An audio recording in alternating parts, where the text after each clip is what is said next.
So this poem usually comes in around 4 minutes, so I'm going to really rush through it. It's about Brexit, because that's all going so well. It's called There Will Be Adequate Food. A big red bus pulls up into town, promises made all fronted by a clown. A man rolls in trying to sell us his snake oil, promising endless benefits and an end to your emotional and physical turmoil. The medicine that only helps the man selling, but he makes it sound good with his over-enthusiastic yelling about the benefits we can all reap.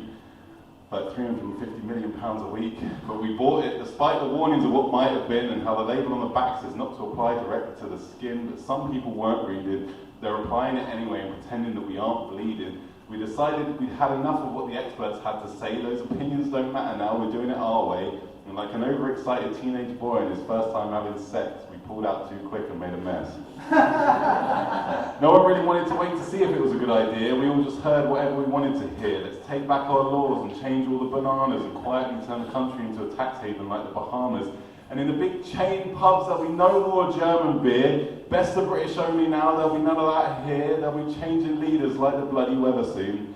Just stop it being rammed down my throat in JD Weatherspoons. But where's the one who started all this at? He's got his trotters up in Nice. Twat. So erect the staging and give Tommy Robinson the podium and watch the thick, pink-faced racist prick create pandemonium with his gang of like-minded fascists whose litter tray heads are filled to the brim with cat shit.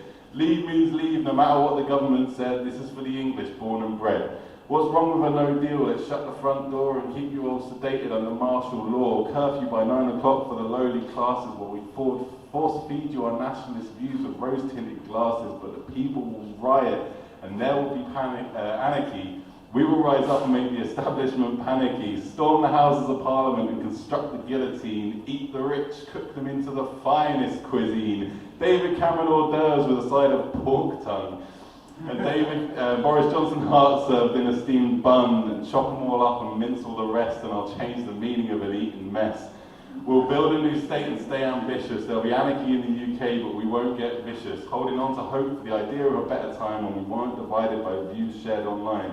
Where's your Dunkirk spirit, they try and tell you. Yes, comparing it to one of the most ambitious wartime evacuations in history is definitely making me feel like this is the right thing to do. So the people keep marching and press on madly because it's now very clear that this will go badly. It would be nice if we suddenly take back control of our land, but I really wish that Theresa May would stop holding Donald Trump's hand. But as it stands, we're not making a success of it, we're making an absolute fucking mess of it. So she asked for an extension and she'll go collect her pension while she retires and piles off the blame and makes it seem doable, and in a few years we'll probably give her a state funeral if we haven't given the country one first. Rebuilding our homes with straw and dirt while Jacob Rees-Mogg fills his boots, personal and handmade, while the rest of us work 3 jobs just to get paid. So watch the clown roll back out of town with his pockets full from a successful shakedown. He's off as the people realise they're victims of daylight robbery from his stupid hair and his charming snobbery. But now even he thinks it's going terribly.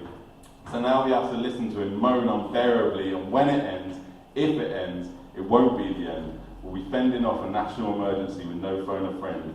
So now we're stockpiling, and everybody stops smiling. Such bold promises lifted moods, but now the line is just, there will be adequate food. Thank you.